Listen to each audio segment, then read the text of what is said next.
বিসমিল্লাহির রহমানির রহিম।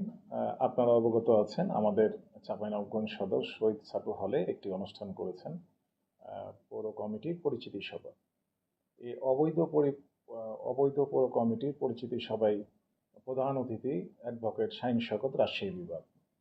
তিনি একজন সাংগঠনিক সম্পাদক হয়ে কিভাবে অবৈধ পৌর কমিটিতে এসে পরিচিতি করাতে পারেন, নাম্বার ওয়ান। নাম্বার টু, আমাদের চাঁপাইনবাবগঞ্জ বলে না, রাজশাহী বিভাগের একজন দায়িত্বপ্রাপ্ত আছেন বীর মুক্তিযোদ্ধা সালাম সাহেব। তিনি স্পষ্ট আকারে বলেছেন কি চাঁপাইনবাবগঞ্জে যেহেতু আহ্বায়ক কমিটি আছে, আহ্বায়ক সিগনেচার ব্যতীত কোনো কমিটি বৈধতা পাবে না, এবং সেটা ভিডিও ক্লিপ আকারে ছেড়ে দেওয়া হয়েছে ফেসবুকের মাধ্যমে, এবং সমস্ত বিএনপির নেতৃবৃন্দ এটা অবগত আছেন। আজকে শহীদ ছাত্র হলে পরিচিতি সভা করছেন জনাব শাহীন শওকত ভাই।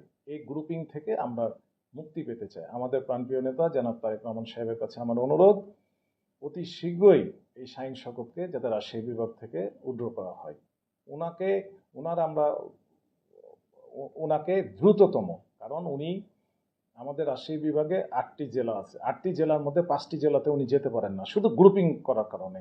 উনি যেই জেলায় যায় সেই জেলায় গ্রুপিং সৃষ্টি করেন। আমি অনুরোধ করব আমার প্রাণপ্রিয় নেতা জনাব তারেক রহমান সাহেবের কাছে অতি দ্রুত ওনাকে যাতে এখান থেকে সরিয়ে নেওয়া হয়। চাঁপাইনবাবগঞ্জে যেহেতু আহ্বায়ক কমিটি আছেন, 3 জন স্বাক্ষরিত সাইন পাওয়ার আছেন, 2 জন স্বাক্ষর করলেই কমিটি অনুমোদন দেওয়া যেতে পারে, সেটা হচ্ছে আহ্বায়ক এবং সদস্য সচিব। কিন্তু আহ্বায়ক ব্যতীত এই কমিটি কোনো মতেই গ্রহণযোগ্য নয়, আর সেই কমিটিতে উনি পরিচিতি সভা করতে এসেছেন। এটা তীব্র প্রতিবাদ জানাচ্ছি, এবং গঠনতন্ত্র বিরোধী, এবং আমার প্রাণপ্রিয় নেতা জনাব তারেক রহমানকে এটা অপমানজনক করা, আমি এটা ব্যক্তিগতভাবে মনে করি।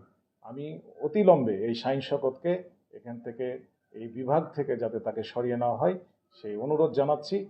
আমি এটুকু আরও বলবো, চাঁপাইনবাবগঞ্জে যে সমস্যা আছে এই সমস্যা নিরসন করতে আমি ওবায়দ পাঠান দায়িত্ব নিয়ে বলছি, যদি আমাকে দায়িত্ব দেওয়া হয় আমি 1 মাসের মধ্যে সমস্ত জেলা বিএনপিকে একত্রে করে উজ্জীবিত করা আমার পক্ষে সম্ভব। কারণ আমার রাজনৈতিক ক্যারিয়ার 31 বছর, আমি কখনো আওয়ামী লীগের সাথে আঘাত করিনি, পুলিশের সাথে আঘাত করিনি। চাঁপাইনবাবগঞ্জে যত হামলা মামলা, গুম খুন নির্যাতন আমার উপর দিয়ে গেছে, আমি শতভাগ আমি দায়িত্ব নিয়ে বলতে পারি, চাঁপাইনবাবগঞ্জ জেলার বিএনপির যদি আমাকে দায়িত্ব দেওয়া হয় আমি 1 মাসের মধ্যে এটা পরিপূর্ণতা দেখাতে পারবো ইনশাল্লাহ। এবং আগামী নির্বাচন আছে, আগামী নির্বাচনে চাঁপাইনবাবগঞ্জ 1, 2 এবং 3 যে 3টি আসন আছে, চাঁপাইনবাবগঞ্জ 43, 44, 45, 1, 2, 3, এই 3টি আসনই আমাদের বিএনপির ঘরে চলে যাবে ইনশাল্লাহ। আমি শতভাগ নিশ্চিত, আমি এটা দায়িত্ব নিয়ে বলতে পারি। আমাদের চাঁপাইনবাবগঞ্জ জেলা থেকে শাহীন শওকত ভাইকে দ্রুততম এখান থেকে সরিয়ে নেওয়া আমি জোর দাবি জানাচ্ছি।